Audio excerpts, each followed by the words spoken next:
Hello, and welcome to Erin on the Side of Caution. Make sure to subscribe for weekly videos on the empty promises of the multi-level marketing and self-help industries. As I mentioned in my first episode, I make videos to raise awareness about these pyramid-shaped scams that promise the world but are likely to cost you time, money, and relationships. In today's video, I'm going to talk about why I started this channel by sharing my own experience in the world of multi-level marketing and personal development groups.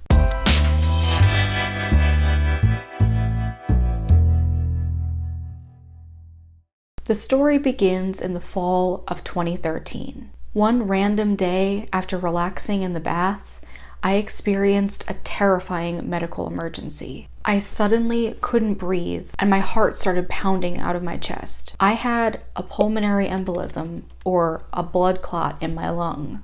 I was 26 years old and I had never even heard that term before, and I had no idea what I was getting into.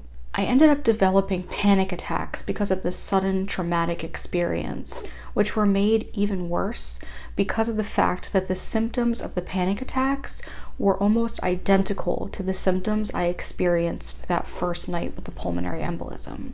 I spent every minute of every day terrified that it was going to happen again. Throughout 2014, my mental and physical health deteriorated immensely. Not only was I constantly panicking and worried, but I started to have new and worsening physical pain to the point where I couldn't run my business or do anything productive. Eventually, after not eating for a week and feeling completely hopeless, I drove myself to the hospital and I explained what was going on. I ended up spending a few days there while they treated my overwhelming panic with proper medication. They set me up with an anxiety support group and therapist so I could start working through what had happened. After a little while of doing that, I got to a slightly better place where I felt that I could start working again and getting out more. But I was still a mess and dealing with anxiety and chronic pain, which was eventually diagnosed as fibromyalgia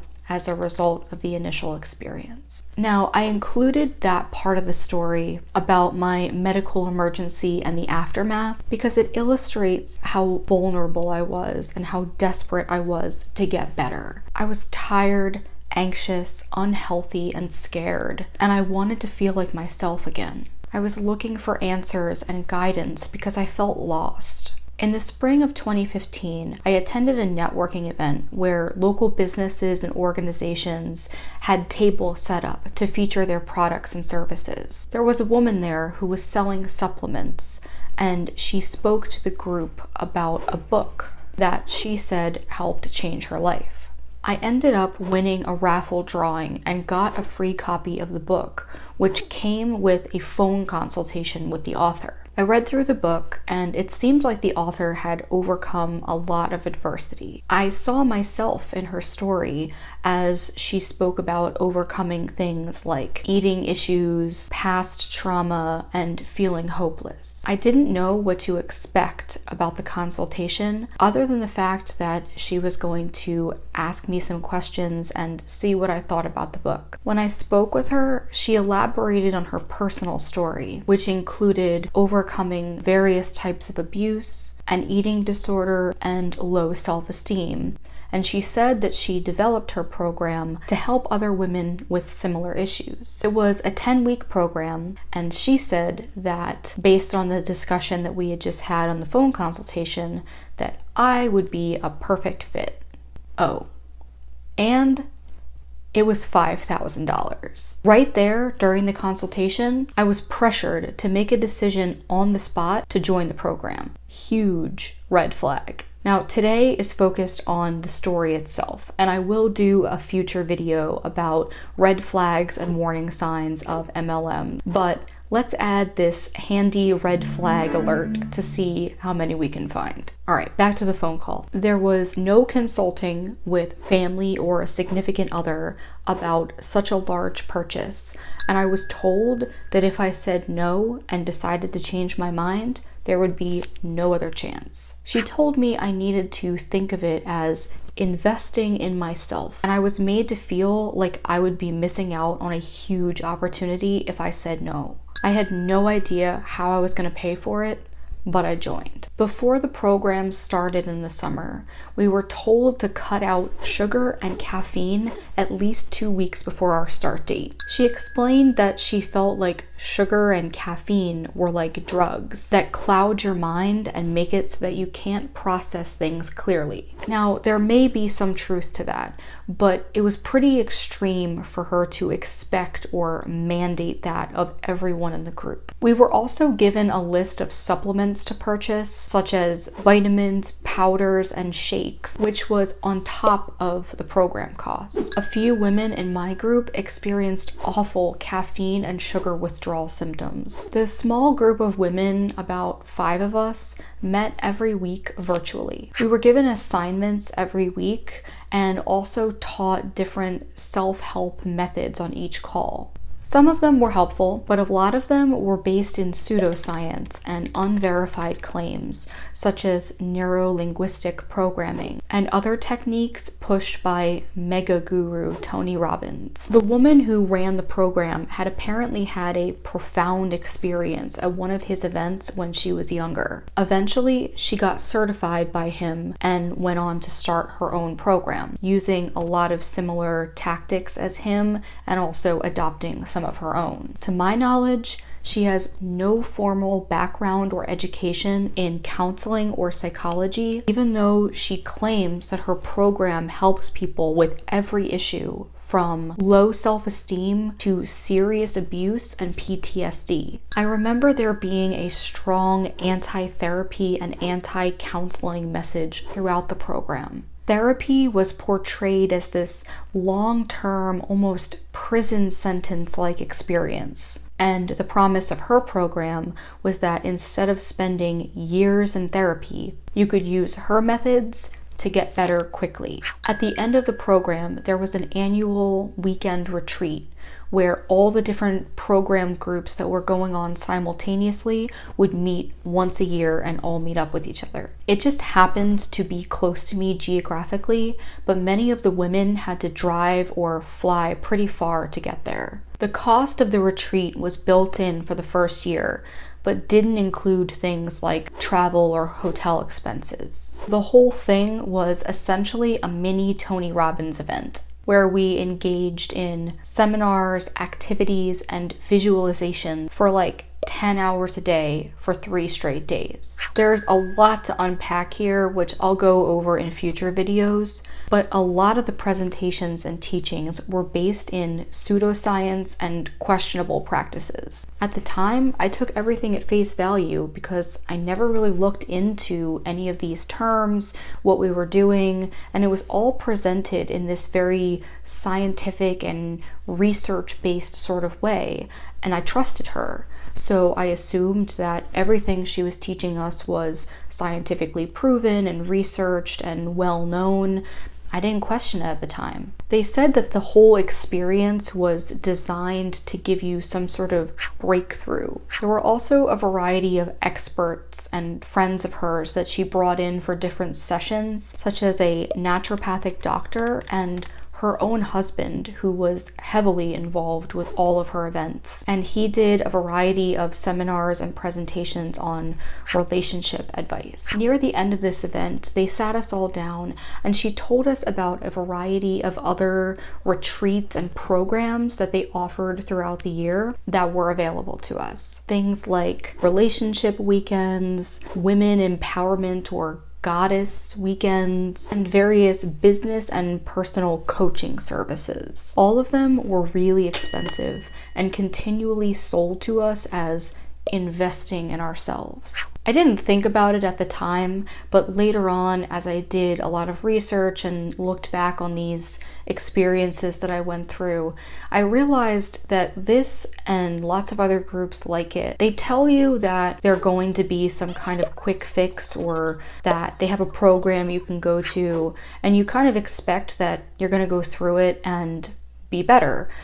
At least that's kind of how they sell it. But what ends up happening, and what happened in this case, is that there's always something else that you can buy. So you go through the program and then it's like, well, here's some more programs that you need, or these other coaching sessions that you can do. And once you're in the middle of it, it doesn't seem weird that you'll be needing more and more and more, because you're kind of part of that group now. But looking back on it, I realized kind of how it's sold as this cure-all, and then you just end up being sold another program, another retreat, another DVD, another whatever, and it really never ends. They always make sure that there's something else you need them for. Then, the last day of the retreat, I found out that all of those vitamins and supplements we had purchased in the beginning were from a multi-level marketing company, and that the author and her husband were high-level distributors of that company. This was a huge red flag, although I didn't know it at the time.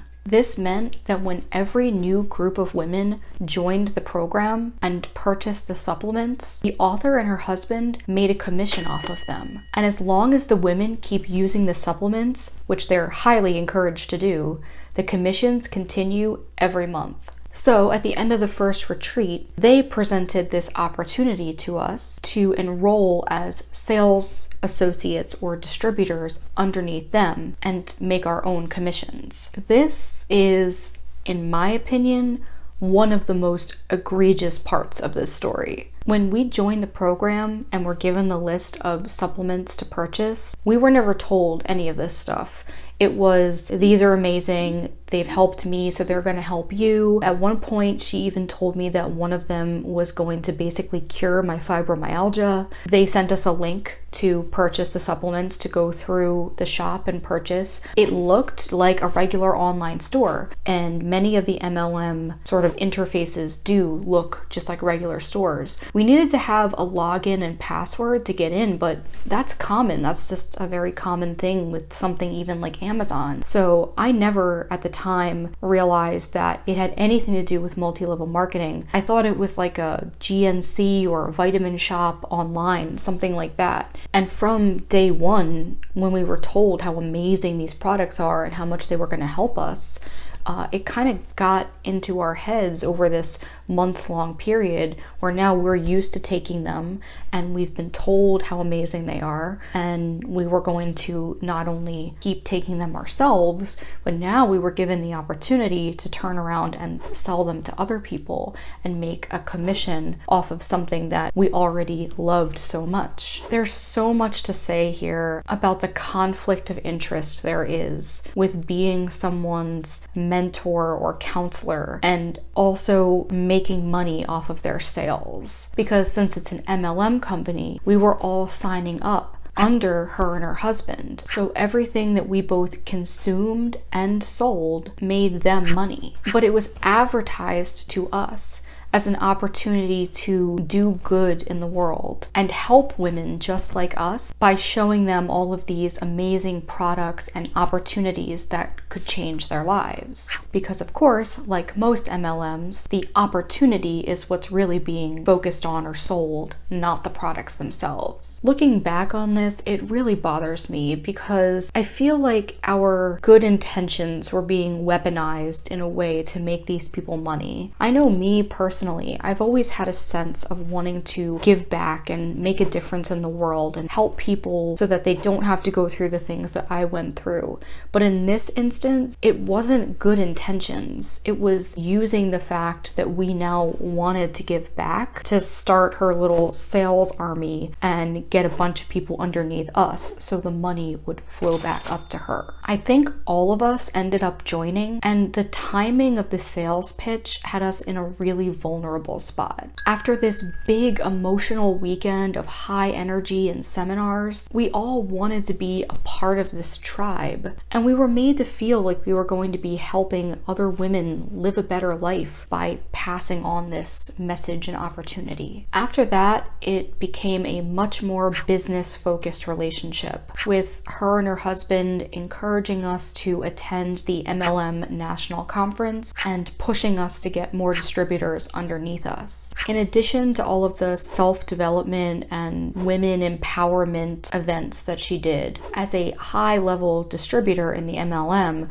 she also frequently spoke at these big MLM recruiting events that they would have in like hotel conference rooms and things like that. And I went to at least one of them, but I never went to the national conference or signed up anyone underneath me. I hated the MLM vibe and pressure tactics and confusing compensation plans. However, some women got really deep into it, like the woman who I met at the initial business networking event who gave me the book. And I know of one woman from my group who was severely in debt, but was still pushed by them to keep going and keep prospecting because eventually she would get it and she'd make the money. It was really sad to watch. At one point in 2016, I was trying to make my way out of a bad relationship, and I reached out to her for some advice and encouragement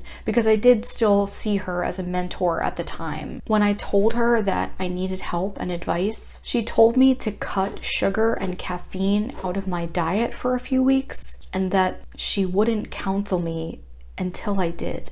She really wouldn't help me because I was eating any foods that contained sugar. Who does that? Over the next few years, I loosely kept in touch with her, and I did attend the annual retreat again in 2017, hoping to catch up with some people that I hadn't seen in a few years. The event seemed repetitive, like a lot of the same things, if not all of the same things we did the first time, and it wasn't mind-blowing or enlightening at all. I started feeling an overall sense of not liking how the group made me feel, and that something felt off. Then in 2018, something really awful happened to me. It set into motion the unraveling of all of these red flags and uncomfortable feelings about this program and programs like it. I was going through a crisis and I was a total mess. At some point during this time, she just happened to text me out of the blue to catch up and ask how I was doing. I responded back to her text that things were really bad, and she called me and I told her everything that happened. She told me that she could help and that we could work one-on-one together, which is something that I had never done with her before. The cost of each session was astronomical. It was something like $300 to $500 for an hour, but I was desperate and frantic, and I'm sure she knew that. I did a few video calls with her and I was severely underwhelmed for the price that I was paying for them. I was in a really, really terrible and severe situation, and the stuff that she was recommending to me was like breathing exercises and repeating mantras. At that point, it was pretty clear to me that she used pretty much the same methods on you regardless of if it was a little problem or a big problem. It wasn't helping at all. And the amount of money that I was paying was adding to the stress. Quick side note here. She was aware at every step of the process from day one that the money that she was asking of me, whether it was the initial program, the retreat, or private sessions, was a huge burden for me and more money than I should have been spending or was comfortable with spending. But she encouraged me to do it anyway, which she also did with everyone else. She knew that I was going through a lot, and she just happened to be holding one of her weekend retreats in the near future, and she told me she thought it would be really good for me. She told me not to worry about the money and that we would figure it out, but that I really needed to be there to make my way up there and spend the weekend at their event. For these weekend seminars, they typically charged like $1,000 to $2,000 regardless of what they were about, as far as business, relationships, empowerment, or whatever. I was desperate, so I agreed to go, and that was the beginning of the end of our relationship. Her and her husband co-led the seminars, and everyone in attendance besides me was a distributor underneath them in the MLM. I was pretty uncomfortable the entire weekend because I felt like the only one in the room who hadn't drunk the Kool-Aid and wasn't eating up everything they were saying. Some of the advice and teachings really bothered me and just felt wrong. The husband said something at one point that really offended me, and I actually confronted him about it in between seminars, and he talked in circles until I dropped it. The first night, I actually had like a small panic attack during one of the seminars, and I just wanted to get out of there so bad. I left that event feeling the complete opposite of how I had felt about her in the beginning, which was that she was a kind, benevolent person who had gone through a lot and just wanted to help other people, other women, get out of similar situations and thrive in their lives. I saw her as a greedy, manipulative, and shrewd business person who had built a carefully constructed empire on the backs of desperate and vulnerable women. Oh, and the weekend seminar that I attended in the middle of a personal crisis where she said, "Don't worry about the cost," she ended up charging me for every single cent of it, and it took me a year to pay off. As I started researching MLMs for a project I was working on, I came across many instances of self-help leaders who were intertwined in the world of multi-level marketing. Tony Robbins, James Arthur Ray from The Secret, and Keith Raniere from Nexium, just to name a few. I also listened to the Wondery podcast,